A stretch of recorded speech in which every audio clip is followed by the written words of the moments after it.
Thank you so much for joining us today to hear from Thomas DeVesto from Como Audio. We're really excited to have him. He's a serial entrepreneur that's built some incredible businesses, and there's a really unique opportunity to get to invest in his company today. So we're happy to be joined by him today, and I will be asking him a set of questions, and throughout this, feel free to enter into the Q&A section any questions that you might have regarding Como Audio, and I'll be sure to ask Tom as we go through. So with that, Tom, I would love to kick it off and have you give us a little bit of a 2 to 3 minute pitch on Como Audio. Oh, hi, thanks, Chris. And thank you all for joining in on this webinar. I have to say that I've got a little bit of a technical handicap and that my video is not working coming in, but we can do without it. Anyway, so I started Como Audio a little over 3 years ago. A year before that, I had sold a company called Tivoli Audio that I had founded about 18 years before that. And I was under a year non-compete and took a year off and thought about the industry and thought about my position in it and what would I do next.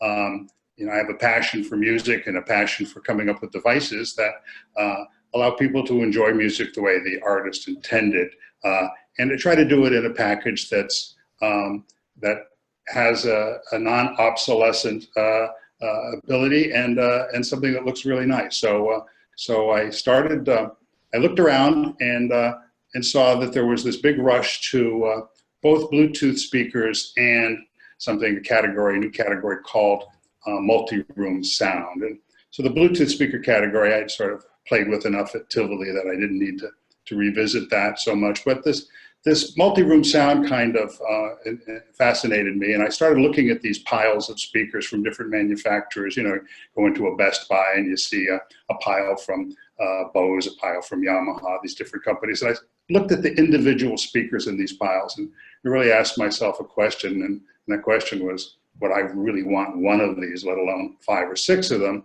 And I thought I wouldn't be satisfied. Combination of the sound quality and the aesthetics, but moreover, the inability to use these products without using a phone or a computer to operate them. I was really sort of turned off by that. And I thought we could put all this into one package where by simply pressing a button, a music lover could start listening to music without pulling out his computer. I called it the guest room test. You put one of these products, any one of these multi-room products, in a guest room and expect someone to be able to use it that doesn't know your Wi-Fi passcode and all the ins and outs of using these systems. If you put one of our systems in a guest room and just tell your guest to press one of the top buttons and enjoy the music. So we brought the products to market through 2 Kickstarter campaigns. We've had very good reactions from the people who've gotten them. People on Amazon have given us great reviews, and so we're off and running around the world these days.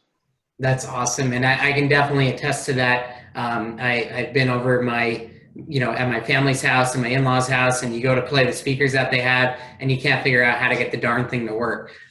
So could definitely appreciate having a simple speaker to utilize. So you've spent nearly all of your career in building audio companies. Can you talk about what keeps driving you back to innovate in this space? Tom, can you hear us?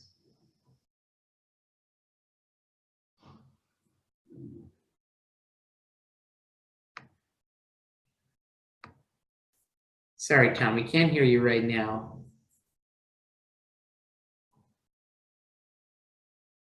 Sorry, everyone, just having a little technical difficulty.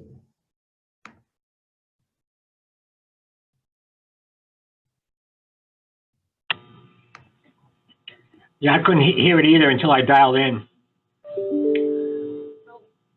Gotcha. So, yeah, let's see. Hey, Tom? Computer audio doesn't appear to work. Yeah, it seems your computer audio is off, Tom.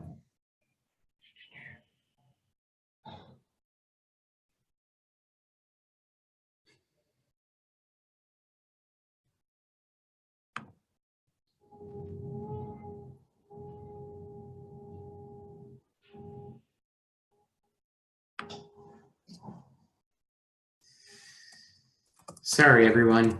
Trying to figure this out.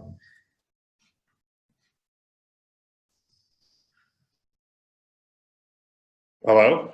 Yep, there we go. Okay, listen, so everybody, sorry about that. I don't know what happened, but we're back up and running. So Excellent.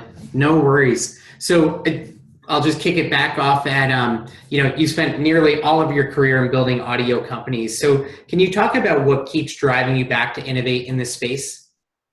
well, once again, my passion for music and my passion for taking these different ways that content can be delivered, going back to the old days of reel-to-reels and records and cassettes and important vinyl, and then CDs and MP3s and streaming and all these different ways that content can be delivered to a music lover. I've become fascinated over my lifetime with bringing products to market that would allow the consumer to really enjoy the music and as much as possible the way the artist intended it to originally be heard.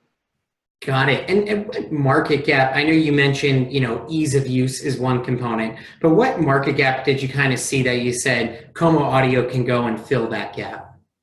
Well, I mean, the ease of use is not a small issue, meaning we wanted to make a product that you could take out of the box, plug in, get on your hi-fi network, and start listening to music, once again, without using a computer or a telephone to have to do that. And I think that's a big deal. The sound quality is another very important part because this content, regardless of where you get it from, there are laws of physics that haven't changed in the 50 years I've been making loudspeakers. And so making the speaker so that it takes advantage of the content, however you get it, is an important part of what we do. Got it. And it is a high price point product, right? So can you talk a bit about what your core customer looks like today? Yeah, so first of all, music lovers, people who like music enough to spend a little more money to get something that sounds really good, right? They tend to skew a little on the older side.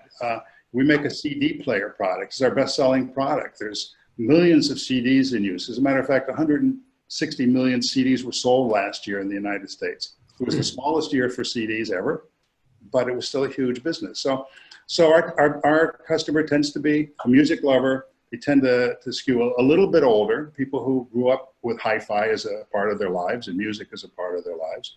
People who, when they were in college, a furnished dorm room when I was in college was a bed and a stereo system. So people who come from that era, who understand music, who like it, and are willing to pay a little bit more to get something really good. So another thing that I found kind of interesting about your business is that not only do you sell a lot here in the US, but both Tivoli and now Como, you sell a lot in Europe. So can you talk about why you've looked overseas and is there more of a market gap there or not as many people selling through that market? And what's made you successful in being able to do that? Well, so particularly in the Northern European countries, design is a very important feature to people there. And they also live in smaller homes, so the size of our products easily fit into their houses. The design is very attractive to Europeans. We've gotten a number of awards over the years for it. And once again, I think that there is a music culture that's still alive in Europe that we can appeal to. And what does it take to sell through into Europe? Are you working with distributors? Is there kind of other channels that you have to go through? And what are those challenges that you're overcoming? All right, so in Europe, we basically do business through 3 channels. We do business through the digital channels, both through Amazon and our own web stores. We have a logistics center in the Netherlands. We can ship anywhere in the EU within 2 days. So that part of it's pretty simple. We have 5 native language Amazon stores in Europe. We have a German language store, an Italian store, French, Spanish, and of course the UK English. And then we sell directly to dealers in some countries through the Benelux areas. We have a distribution set up through hi-fi dealers like there used to be more of in the United States. They still exist there. And we also have in some countries distributors who then sell to retailers. We have a distributor in Germany and Italy and in Sweden. And we're adding more distributors in other countries. We've just added a distributor in Dubai and in Finland. So we're going to continue doing the business really through those 3 channels. Direct digital through Amazon and our own site, through retailers that we sell to directly and service out of our Netherlands operation, and through distributors around the world. We also have a distributor in Korea, a distributor in New Zealand. So as we grow, we'll fill in all the blanks, and those distributors will grow the brand and do more business. Do you have a sense of unit economics of a Como audio device? And additionally, when you're selling overseas, does that get impacted at all because you're having to ship things there? Well, we have to ship things. All the products are made in the Far East. So whether they come to the United States or Europe, they're shipped. And we have a logistics center in the Netherlands, like I said, that we've done business with over the years and can ship every corner of Europe and other parts of the world. We have a logistics center in the United States that handles our US and Canadian customers here in Massachusetts.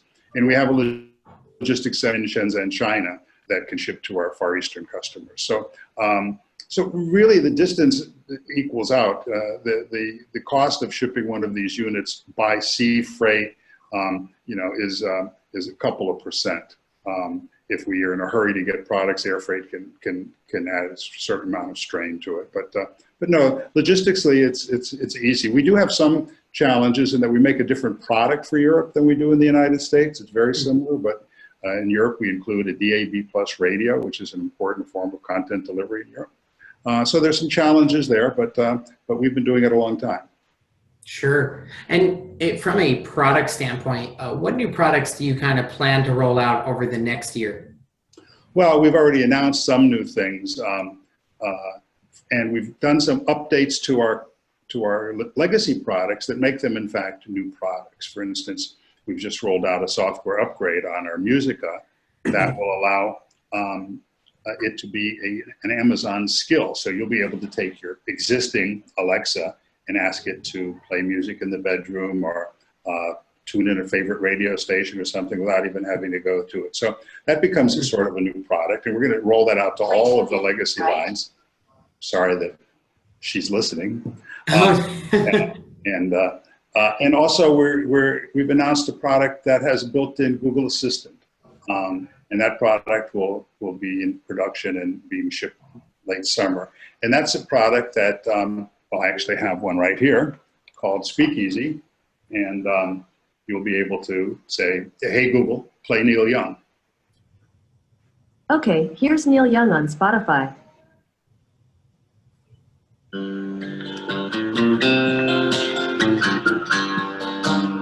And it's also portable. You can take it out to your terrace, and you can do all the silly Google things with it, of course. You can ask it what time it is or where a pizzeria is. But in our case, what's really important is that we make a stereo version of it. Remember stereo? Music has come out of 2 channels and you'd get the dimension of a wide stage. Well, with Speakeasy, we're introducing it in the stereo version so that you can really listen to music the way it was intended. Oh, nice. Can you talk a bit more about, I know you've talked to me about this, but the structure of your devices allows you to be, a louder, bolder sound. Can you talk about how that works a bit? All right. Well, so physics, like I said, hasn't changed. The laws are the same. So it's about moving air. And what historically has happened, the evolution of this has been amplifiers have gotten larger and larger and less expensive.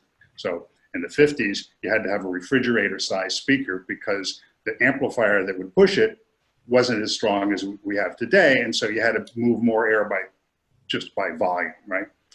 So over the years, amplifiers got better, they got cheaper, and these days digital amplifiers with signal processing allow us to put 30 watts a channel, a real 30 watts a channel into a small box, and that's 30 watts fully driven, less than 1% distortion, and it really allows you to push the envelope of how loud and how much frequency response you can get out of a small box. Very cool. So in terms of taking this high-end, great product with great sound from a few $1 million in sales today, selling through things like Amazon, some of your early distribution partners, how do you take that from a few million and grow that into tens of millions in revenue? Well, you build the brand. So one of the things, when I left my other company, I didn't bring a brand with me. I had a certain amount of brand with my name, but really it was starting from zero. The Kickstarter campaigns were wonderful because by the time we actually built the first products, we had a social community waiting for these products who had already invested in the company. And when we delivered them early. And I think we blew a lot of people away, not only by delivering them early, but by the quality of the product they received. So we've got to get that word out. We've got to build the brand. And that's going to be done through marketing and through sort of guerrilla marketing, attending shows, being in front of people at events, which this year we've already appeared at Salone del Mobile in Milano. We had a real nice response from the press and from customers there. So doing more shows. We were just at Munich at the high-end hi-fi show in Munich once again. We picked up a couple of new distributors there, and we had pretty good reactions to the products. Do you do any digital advertising as well, or is it more about these industry events and kind of building the overall brand? We do. We do some Google advertising. We do some Facebook. It's hard to judge what you really get from that dollar spent. Where Sure. when you put yourself in front of people and shake their hand and play the products for them, you know that you've really gotten your message across. But there's no question we need to get better at digital advertising. And one of the things we're going to do when we raise capital is to bring in some experts and really use the digital marketplace to push us along. Got it. Do you find any challenges? We live in a world with things like Sonos, Harman Kardon. Is there any challenges in competing with a brand like that, or do you see yourselves kind of at a different point in the market? Yeah, so all the companies that I've been involved with over the years have done very well by playing in a niche area of the side of the business. We've always had companies like Panasonic and Sony, giants to compete with, and people have always said, well, how are you going to compete against them? And the answer is, we build special products that, to a special audience, in particular, people who really like to listen to music, will find us out and use us. We used to say at a company I had years ago that you had to be sort of diligent and smart to end up with our products, because there were so many things along the way that could sway you. But there's a business there in the small part of the business, not looking for share. Companies like Sonos, they're crazy about share, and they have to be. That's not necessarily best for the customer or for the music listening experience. No, it makes a lot of sense. And I think your last business was doing 40 million in revenue when you left it. Is that right?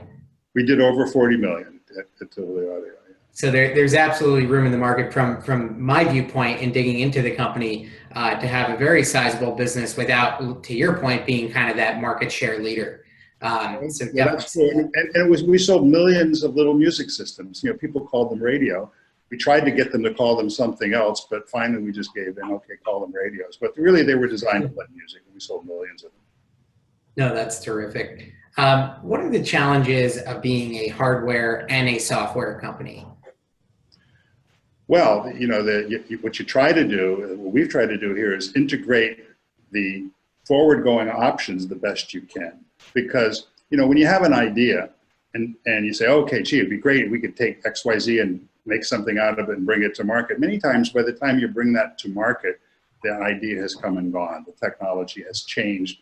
It doesn't stop just because I think I can use a part of it. It keeps going. So trying to build products that are upgradable as the software requirements change and as opportunities change, like we've done with the Amazon skill on all of our older products, right? Will be soon Amazon skills. So that's what you do. You try to build it on a platform that allows you to move the pieces around enough as technology changes so that you're not obsolete. Makes sense. We just had a question from the crowd come in asking about, you mentioned that the products are made in either the Middle East or the Far East. I think we missed that. But how do you ensure quality control over those products when they're being made so far away? Okay, well, so they're made in China, and I've been making products in China for over 20 years. And the way you ensure quality control is that you have your people on the ground there inspecting the products before they're shipped. So we use third-party inspectors on everything we make, have for years. And, the result is the products have a very high reliability rate. And you can make, your iPhone is made in China. Sure. So your Samsung phone is made in China. So if you want to make something and make it really well, you can do it. If you want to send something over and say, hey, make this cheap, you probably get that. But if you want something good, it can be made in China. One of my passions, though, with other companies has been making stuff in the United States. It's harder than ever to do because of the infrastructures, but it's still something I try to keep my eye on because it'd be fun to make stuff here again. I made stuff here for 30 years. So. Sure.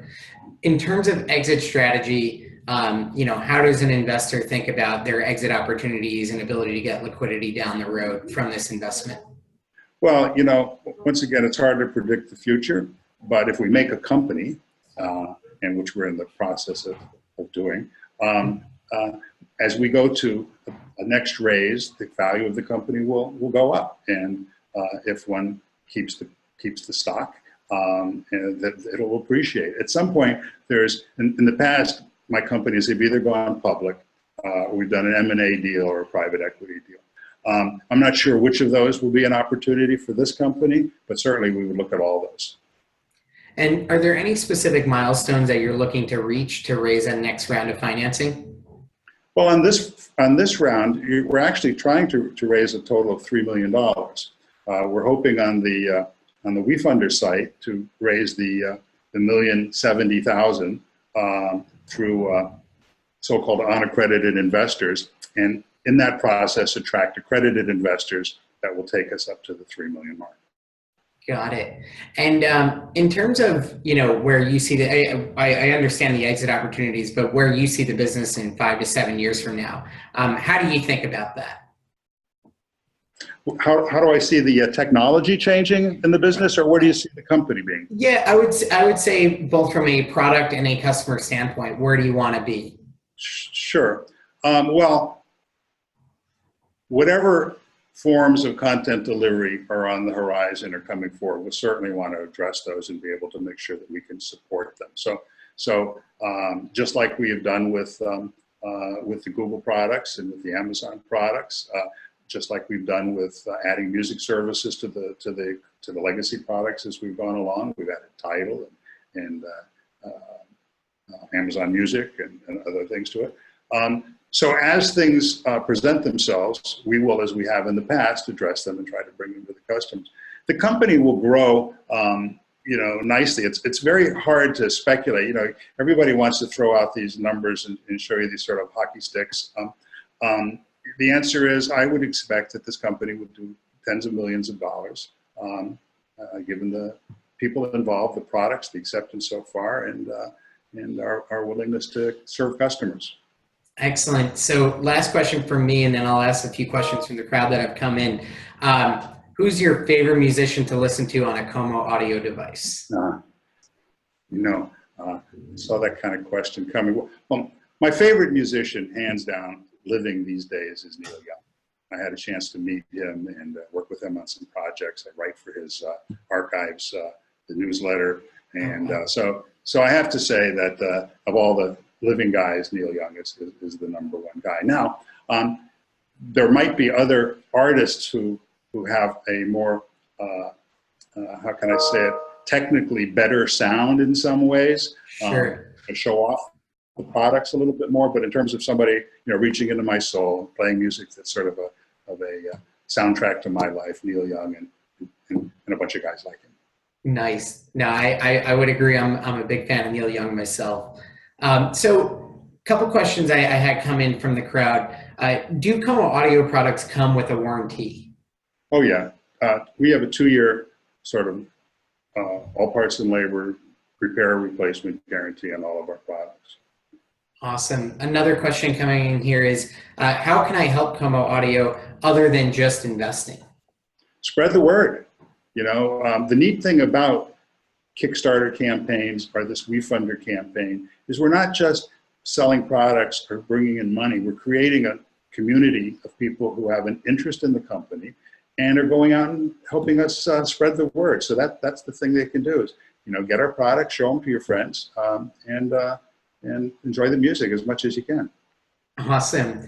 Do you guys have a wireless version of your product that can be taken outside, or are these mostly nicer devices that you tend to keep inside plugged into the wall? Well, no, we do have something called Amico, which was designed to do everything that the legacy products do, except have a rechargeable battery that can play for about 8 hours without charging, pretty loud. And it's pretty cool because now you can listen to radio from Switzerland or Germany. You can listen to your Spotify. Or you can even play a record on our new turntable and stream it to the product and walk around your swimming pool. I'll give you a quick example of that. Yeah, please. I just knocked it over, but here it is. So this is our new turntable. We just announced it. And this is Amico. This is our portable.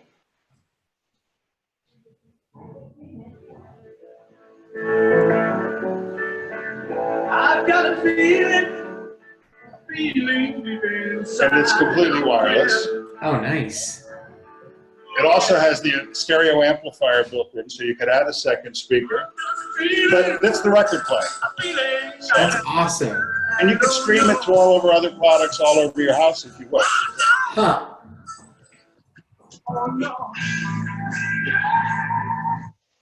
So if you want, you can connect multiple devices throughout your home to play at the same time? Oh, you can have 5 per group and up to 5 groups of the products. I mean, if you had such a need and desire. But once again, I think it's important. Mostly people listen to one product in one room. I think it's very important that you get a product that you want for that room. Hooking them all up via the internet is easy. That's not an issue. Once you've gotten under the Wi-Fi system, the multi-room is not an issue. The real question is, does it sound good? Does it sound like the music the artist intended you to hear? Sure. And one last question that was coming in, I saw on your site recently that there was an issue with the aggregator provider that you had. Has that issue been worked through, and how are you kind of overcoming that? Sure. So I can give you a quick explanation. So even at my last company, when I built one of the very first internet radios in the world, we used an internet aggregator called vTuner. And vTuner was started by a great guy, Harry Johnson, real visionary. And for many years, he ran the company flawlessly. He passed away a few years ago, and his son took over, and I can't say the same nice things about him. So he started losing business. He had lost business with Bose and Yamaha.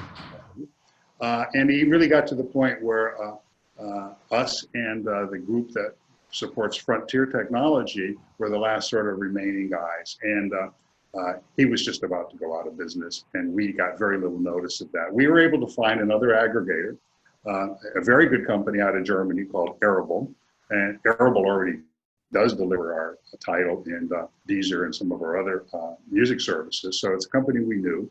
And we got the word, really, we had to make the switch over in 24 hours. And we were caught completely without warning on it. We've gone through that pretty much. There was a lot of pain for us and our customers for that first few days trying to figure out what we have. The new service is working perfectly. And now that we've had a couple of weeks to work on it, we're actually completing the software so that the new system will actually have more features than the old system did. But nice. We got everybody up and running in about 24 hours, and it was painful, but we hope to be on that. But yeah, no, that's terrific. Hey, I'm glad you've been able to work through it, find a new provider, and make things work for the customer. So, well, I know we're running up on our time here. Really, really appreciate you taking the time today to speak with us. I think it's a really interesting opportunity for all those who are watching. You have an opportunity to go to WeFunder and check out the company and decide to invest for yourself. But I think the thing that continued to hit for us here at King's Crowd was the idea that you have a serial entrepreneur who's so incredibly experienced in their industry, and that makes a really major difference when you're going to market and trying to make something happen. And the fact that he has a ton of his own money invested in this company, the fact that they produce millions in revenue, all really positive signs for the organization. So we're very excited to see where the company goes. And thank you so much again. Really, really appreciate it. Well, Chris, thank you. And thank all the folks who have taken their time and energy to listen to me today. Terrific. Have a wonderful day. Take care now. You too. Thanks, everybody. Bye-bye.